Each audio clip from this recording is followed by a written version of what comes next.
Terima kasih Anda masih bersama kami dalam Sapa Indonesia Pagi. Saudara, 2 dari 4 orang yang dilaporkan hilang pasca demo rusuh Agustus lalu akhirnya ditemukan. Tetapi tidak hanya kasus orang hilang, saudara. Dugaan pelanggaran HAM lainnya juga mengemuka dalam aksi demo Agustus lalu.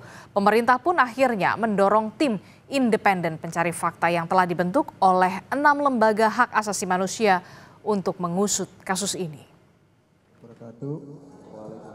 Nama saya Bima Permana Putra, ingin memohon maaf sebesar-besarnya terutama buat orang tua saya dan kakak saya telah pergi meninggalkan rumah tanpa ada kabar, tanpa pamit.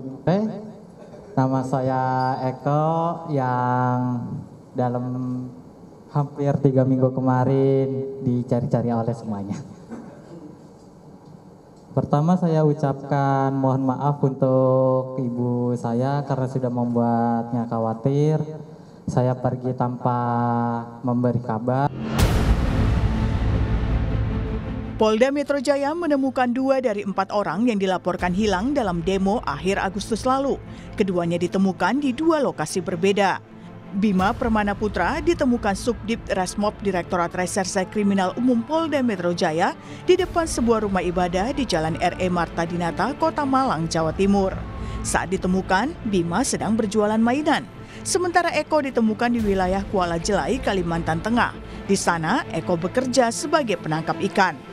2 dari 4 orang hilang yang dilaporkan telah berhasil ditemukan, yaitu Saudara Bima Permana Putra, ditemukan oleh tim di Malang beberapa hari yang lalu, dan Saudara Eko Purnomo ditemukan oleh tim di Kalimantan Tengah. Saat ini keduanya dalam keadaan sehat walafiat dan baik. Selain orang hilang, dugaan pelanggaran lainnya juga mengemuka dalam aksi demo Agustus lalu.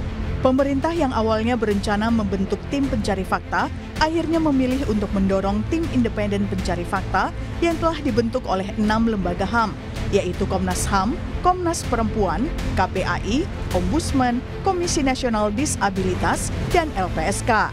Saya sudah mendapat penegasan dari Bapak Presiden barusan bahwa usulan untuk membentuk tim gabungan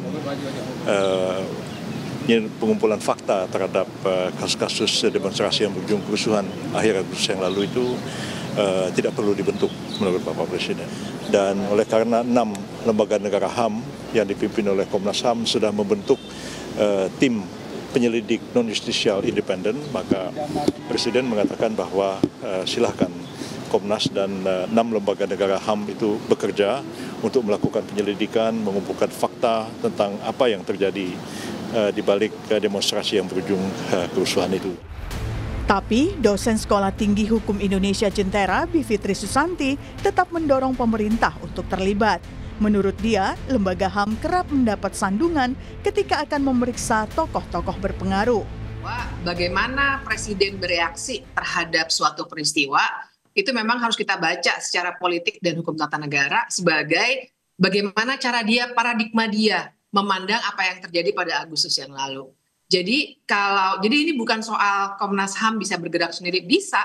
Tapi kami menginginkan ada dari Presiden karena seperti sebenarnya Pak Anton juga alami waktu TGPF Munir, adanya otoritas dari tim gabungan pencari fakta yang memanggil orang-orang yang mungkin high level itu juga dibutuhkan. Lalu, akankah tim independen pencari fakta berhasil mengemban tugas menemukan kebenaran dalam rangkaian demo menolak tunjangan DPR Agustus lalu? Bagaimana pula dorongan yang harus diberikan pemerintah? Tim Liputan Kompas TV.